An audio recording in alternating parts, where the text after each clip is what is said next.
Setiap agama memiliki dua sisi ajaran, yaitu ajaran yang bersifat eksoterik dan ajaran yang bersifat esoteris. Ajaran yang bersifat eksoterik lebih menekankan pada hal yang bersifat luaran dan simbolis. Sedangkan ajaran yang bersifat esoteris lebih menekankan pada hal yang bersifat dalam dan hakikat. Eksoterisme adalah pemahaman yang menekankan pada dogma dan penafsiran yang bersifat tekstual, harfiah, dan lahiriah. Sedangkan esoterisme adalah pemahaman yang lebih menitik beratkan pada pengertian yang bersifat hakikat, nilai, dan prinsip. Eksoterisme bergerak dari luar ke dalam, sedangkan esoterisme bergerak dari dalam ke luar. Keduanya sebenarnya bisa saling melengkapi dan menyempurnakan. Para ahli juga membagi bagian-bagian dalam agama ke dalam dua golongan besar, yakni sebagai berikut.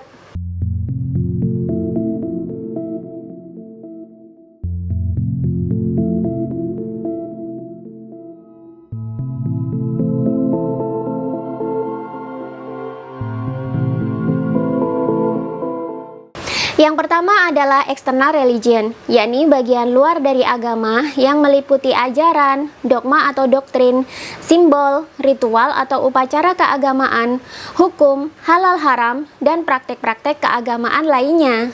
Yang kedua adalah internal religion, yakni bagian dalam dari agama yang merupakan inti, hakikat, jiwa, akar, atau prinsip dari suatu agama. Perbedaan antara aspek eksoteris dan esoteris dalam agama bisa dikiaskan seperti perbandingan antara hakikat dan perwujudan, energi dan materi, jiwa dan raga, hati dan pikiran, serta otak kanan dan otak kiri, yang mana keduanya ini sebenarnya saling mengisi dan saling melengkapi. Eksoterik berhubungan dengan realita eksternal, sedangkan esoteris berhubungan dengan realita yang bersifat internal. Esoterisme juga menekankan berbagai pengetahuan rahasia atau tersembunyi yang biasanya hanya diajarkan dan hanya dapat dimengerti oleh kelompok orang yang khusus dan tertentu saja. Sedangkan eksoterisme biasanya dikenal sebagai ajaran yang banyak diketahui oleh masyarakat awam. Eksoterisme dalam ajaran agama mengajarkan pada pengetahuan teologi atau dogmatisme, sedangkan esoterisme mengajarkan tentang pengetahuan spiritual dan metafisika. Eksoterisme mengajarkan tentang kebenaran yang parsial, sedangkan esoterisme mengajarkan tentang kebenaran yang bersifat universal. Eksoterisme mengajarkan tentang aturan-aturan yang harus dipatuhi, sedangkan esoterisme lebih ke mengajarkan tentang nilai dan prinsip. Perbedaan agama-agama di dunia ini hanya terletak di tingkat eksoteris saja, sedangkan kesatuan agama hanya bisa dipahami di tingkat esoteris, di mana Tuhan sebagai sang absolut dan realitas tertinggi dipahami sebagai satu-satunya sumber kebenaran yang ada di seluruh alam semesta ini. Plus, dengan adanya sang manusia sejati di dalam masing-masing diri atau kalbu manusia yang berfungsi sebagai media komunikasi dan hubungan langsung antara manusia dengan Tuhan. Karena itu, manusia merupakan makhluk yang spesial, karena ia diberi bentuk kesadaran spiritual semacam ini. Walaupun setiap agama menyebut bentuk manusia sejati ini dengan istilah yang berbeda-beda, namun pada hakikatnya dia adalah sama. Dia adalah ruh manusia yang diciptakan Tuhan dari percikan cahayanya. Dialah yang murni dari segala bentuk kekotoran dan berisi pesan-pesan dan energi ilahi supaya manusia bisa hidup sesuai dengan cetak birunya. Dalam tasawuf Islam disebut sebagai manusia sejati atau roh kudsi. Kristen menyebutnya roh kudus, Hindu menyebutnya Atman, Buddha menyebutnya Budi, Kejawen menyebutnya guru sejati atau lima pancer. Dan bahkan dalam bahasa Indonesia pun sudah ada istilah nurani yang mewakili realita ini. Tanpa sadar kita telah sering mengucapkannya tanpa menyadari makna yang sesungguhnya. Semua agama memiliki corak ajaran eksoteris dan esoterisnya sendiri-sendiri, tetapi setiap agama memiliki penekanan yang berbeda tentang kedua sisi ajaran tersebut. Agama Islam dan Kristen sebagai dua agama terbesar di dunia lebih cenderung menekankan pada aspek eksoterismenya. Karena itu, pelajaran agama yang diajarkan pada umatnya mayoritas bersifat doktrinal dan ritual. Meskipun demikian, agama Islam juga memiliki aspek esoteris yang biasa disebut sebagai tasawuf. Sedangkan Kristen juga memiliki aspek esoteris yang disebut sebagai mistisisme Kristen. Tapi, seringkali ajaran esoteris ini malah dianggap sebagai ajaran sesat dan menyimpang oleh umat-umat beragama yang lebih menekankan pada aspek eksoteris dalam kehidupan mereka. Sekarang coba saja kalian googling kata kunci ajaran makrifat. Tentu di sana akan muncul saran kata kunci berbunyi ajaran makrifat sesat. Dan ketika kalian klik, akan banyak muncul website yang mencoba mendiskreditkan ajaran tasawuf tersebut. Bahkan herannya, Syekh Siti Jenar yang dulu terkenal dengan ajaran makrifatnya yang sering dikenal dengan slogan Manunggaling Kawula Gusti, yang berarti bersatunya manusia dengan Tuhan, malah dicap sebagai wali yang sesat dan ajarannya dilarang disebarkan. Padahal Wali Songo sendiri merupakan sufi atau penganut tasawuf.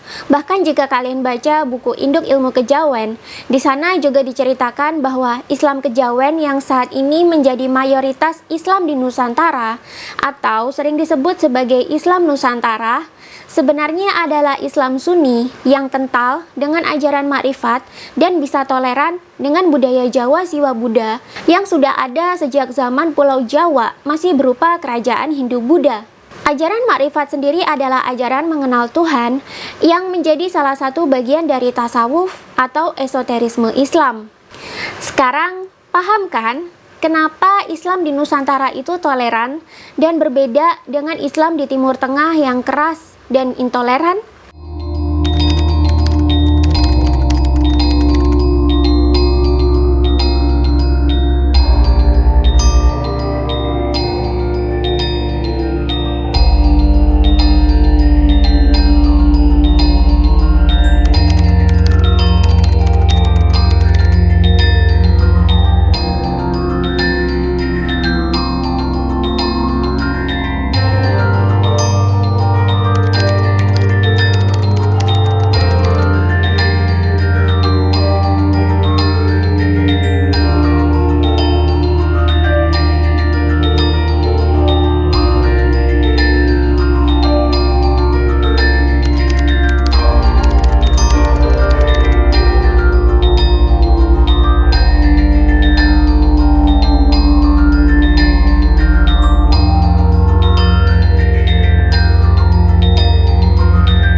Baik Islam maupun Kristen memiliki keunggulan dari sisi eksoterisme karena ritual dan hukumnya bersifat terbuka, pragmatis, sederhana, gamblang, mudah dipahami, tidak memakan banyak biaya, dan mudah dijalani oleh siapa saja, terlebih oleh orang-orang awam. Sedangkan beberapa agama tertentu seperti Hindu, Buddha, dan Tao cenderung lebih menekankan pada aspek esoterismenya yang penuh dengan pemikiran mistik, dan untuk mendalaminya membutuhkan banyak perenungan dan kontemplasi.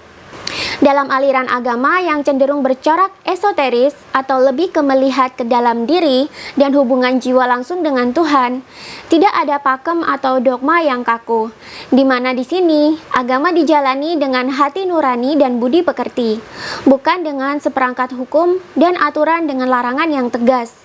Karena itu, setiap ajaran esoterisme agama selalu menekankan setiap manusia agar segera mencapai kesadaran, yakni menyadari guru sejati yang telah ada di dalam diri, sebagai sarana untuk mengakses komunikasi, pesan, dan energi dari Tuhan. Dalam spiritualitas New Age, kerap disebut sebagai kesadaran murni. Diri sejati inilah yang menjadi penuntun manusia di setiap langkah dan keputusan hidup, sehingga manusia bisa hidup bahagia, selaras, dan sesuai dengan hukum semesta dan cetak biru yang sudah diberi Tuhan sebelum kita dilahirkan. Namun, tidak banyak orang yang menyukai aliran yang bercorak esoteris, karena tidak semua orang mampu bertahan dalam perenungan yang mendalam tentang hal-hal yang bersifat spiritual. Kebanyakan orang awam lebih mudah menerima dogma dan aturan yang praktis, lugas, dan sederhana, di mana larangan, perintah, hukuman, dan imbalannya sudah jelas. Tapi terlalu menekankan pada aspek eksoteris tentu juga tidak baik, sebab hakikat keagamaan akan menjadi kering dan bahkan justru seringkali mengakibatkan fanatisme, bahkan radikalisme, yang pada gilirannya akan memicu dan menciptakan konflik sosial.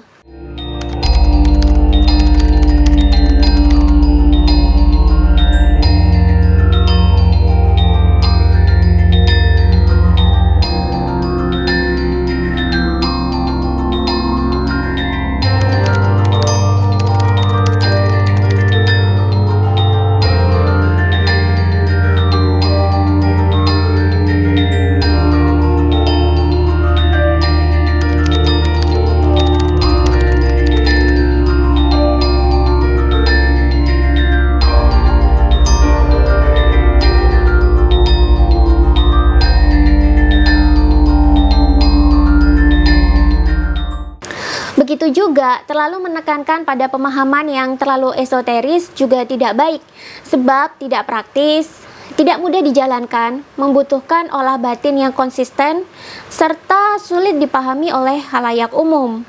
Kedua corak pemahaman agama ini memiliki kelebihan dan kelemahannya masing-masing.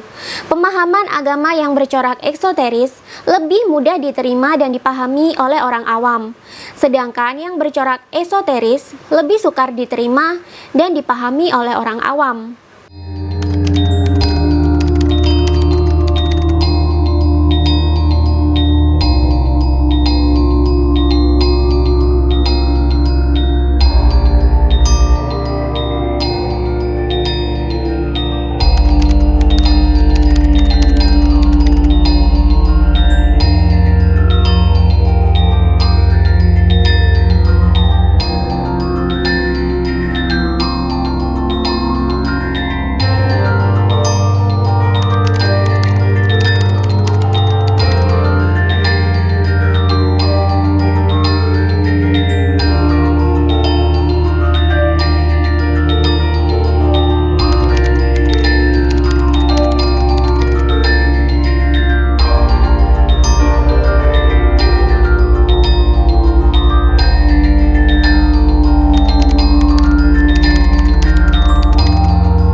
Kelemahan pemahaman agama secara eksoteris adalah rawan dimanipulasi untuk kepentingan politik dan kekuasaan, sebagaimana yang selalu terjadi dalam sejarah selama ini. Ketika agama eksoteris mulai dilembagakan, maka otoritas lembaga agama atau pemerintahan agama mulai dianggap memiliki kewenangan dan otoritas layaknya Tuhan itu sendiri. Dan ketika hal ini terjadi, maka tokoh, lembaga, atau pemerintahan agama seolah mulai menjadi perpanjangan tangan Tuhan. Apalagi tafsir atas pewahyuan Tuhan bersifat relatif dan menjadi wilayahnya para pemimpin agama yang notabene adalah manusia biasa yang juga masih memiliki nafsu, ego, dan kehendak bebas yang bersifat duniawi. Meskipun dalam agama-agama yang dominan bercorak eksoteris seperti Kristen dan Islam, sebenarnya juga terdapat corak esoteris dengan pemahaman filsafat dan mistik. Tetapi ajaran ini kurang populer dan bahkan justru kerap dianggap sebagai ajaran sesat. Para agamawan Kristen dan Islam yang mendalami esoterisme seperti para sufi dan para rahib biasanya juga tidak terlalu tertarik untuk mencari banyak pengikut, apalagi terlibat dalam urusan politik dan kekuasaan. Akibatnya, tidak banyak umat dari kedua agama ini yang memahami sisi esoteris dari agamanya sendiri, karena terlalu banyaknya metode pembelajaran dan konsep pemahaman agama yang diajarkan oleh para pemukanya, yang hanya menekankan pada aspek eksoterisnya saja. Penganut eksoterisme selalu menganggap bahwa hanya agamanya lah saja yang paling benar atau paling asli, sedangkan agama yang lain adalah salah, serta hanya merekalah yang berhak mendapatkan surga, sedangkan penganut agama lain akan dihukum oleh Tuhan dalam neraka, dan mereka abadi di dalamnya. Tuhan diajarkan sebagai seolah-olah sosok yang berpihak, pilih kasih, dan masih memiliki perasaan suka tidak suka, sebagaimana halnya ego manusia. Padahal manusia yang telah mencapai tahap makrifat atau kesadaran murni dan berhasil bertemu Tuhan, tentunya pikiran dan persepsi semacam ini tidak akan muncul. Adapun penganut esoterisme tidak pernah mempermasalahkan siapa yang benar atau siapa yang salah, serta siapa yang akan masuk surga atau siapa yang justru masuk neraka.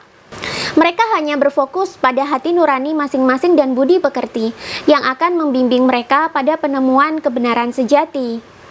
Penganut eksoterisme cenderung suka terlibat dalam urusan politik dan kekuasaan agar bisa mengatur dunia sesuai dengan aturan agamanya sendiri. Sedangkan penganut esoterisme cenderung menjauhi urusan politik dan kekuasaan yang dianggapnya hanya akan memperkuat ego, kebencian, keserakahan, serta nafsu yang justru akan mengotori batinnya sendiri, lalu membuat mereka semakin jauh dengan Tuhan dan semakin terputus dengan diri sejati. Padahal tidak ada damai yang lebih damai ketimbang bisa terkoneksi langsung dengan Tuhan. Para penganut eksoterisme akan menyerukan dengan lantang, "Jalan kami adalah satu-satunya jalan yang benar, ikutilah jalan kami." Sedangkan penganut esoterisme hanya akan mengatakan, "Percayalah pada kebenaran Tuhan yang ada dalam hati nuranimu sendiri. Temukan kebenaranmu sendiri." Berbagai konflik dan ketegangan yang terjadi di masyarakat, baik dalam skala kecil maupun global, baik di masa lalu maupun di masa sekarang, seringkali adalah karena pemahaman agama yang dominan bersifat eksoterik, atau terlalu menekankan pada aspek-aspek pemahaman luarnya saja. Selama ratusan bahkan ribuan tahun, konflik berdarah terjadi antara umat Islam, Kristen, dan Yahudi, atau bahkan dengan umat agama lain. Sudah saatnya segala konflik semacam ini diakhiri agar umat manusia bisa mencapai kedamaian, keselarasan, dan ketentraman. Sehingga setiap orang akhirnya akan dihargai dan diberi kebebasan untuk mencari dan menemukan kebenarannya sendiri, yang akan mengantarkannya pada oase yang akan memenuhi dahaga jiwanya yang kering dan merindukan air kehidupan.